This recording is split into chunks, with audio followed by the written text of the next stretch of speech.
बेनिखायनो मोन्नैबो टीमखौ फिल्ड सिङाव हाबफैनो थाखाय गुरै खावलायहरनाय जाबाय। लोगोसे रेफरीमेन आरो जाज बिथांमोनखौ खेलाखौ सालायनो थाखाय गुरै खावलायहरनाय जाबाय। गोजोन्थों।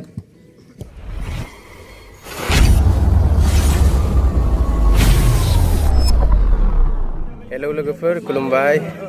दिनै गोदान भिडिअआव आसा खालामो बयबो मोजाङै दङ। आंबो मोजाङै दङ इसोरनि अननायाव। ओमफ्राय जोंना दिनै बल खेलाया नैथि राउन्डआव हाबबाय, माने सेकेन्ड राउन्डआव। बिराद गोबाव जायोमोन ब्लग लाबोयैया, ओमफ्राय दिनैसो माने ब्लग लाबोनाय जाहैबाय आरोना। दिनैनि जोंनि सेकेन्ड राउन्ड जानो गोनां खेलाया जाहैबाय गोजोनपुरि एफसि भार्सेस माख्रागाव एफसि। नोंथांमोननो लास्टाव देखायनो नाजागोन सोरनि टिमा माने उइनार जायो।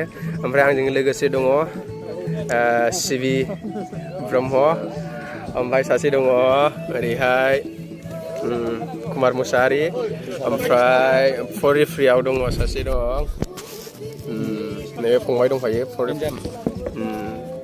ओमफ्राय जों दा खेलाखौ सालायसिगोन, टाइमबो जाबाय नालाय। ओमफ्राय नोंथांमोना माने खेलाखौ जोबजासिम भिडिअखौ जोबजासिम नायलांदो आरोना।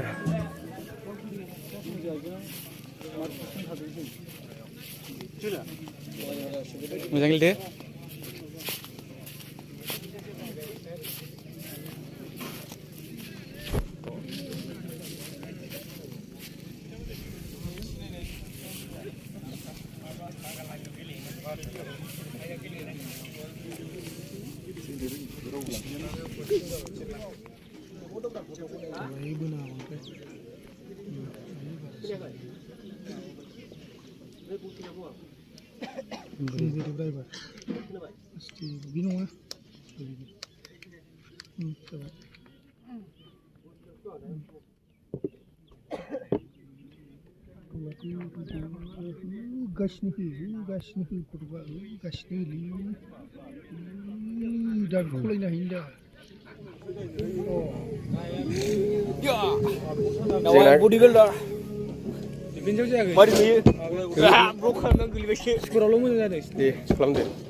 कैसे है मेरा बॉडी? जोंना खेलाया दा जोब्बाय, ओमफ्राय गोजोनपुरिया 3, ओमफ्राय माबा मा होनो माख्रागावा 0। जों दा जिरायना दंजोबो आरोना। Now show me. Okay, bro. Okay.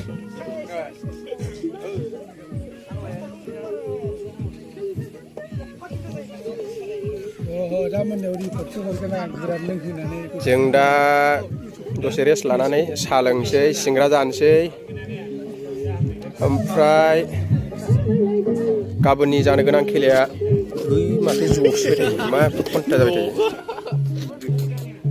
मा दिनैनि ब्लगखौ एसेयावनो दोनथ'नाय जाबाय लोगोफोर, ना मा होनो? नैबे सेक्रेटारि, ओमफ्राय नैबे प्रेसिडेन्ट, ओमफ्राय बेना गोसोनाय दङ नैबेना, ओमफ्राय दाख्लै खारजाबाय दस्रा सेंग्राजों। ओमफ्राय बैखौ एमबे होनो, बैखौ दाख्लै हिनजावखौ सरलपारायाव लाना होनो बियो दुगैनो। बिराद फाग्ला बे गथ'आ दाख्लै।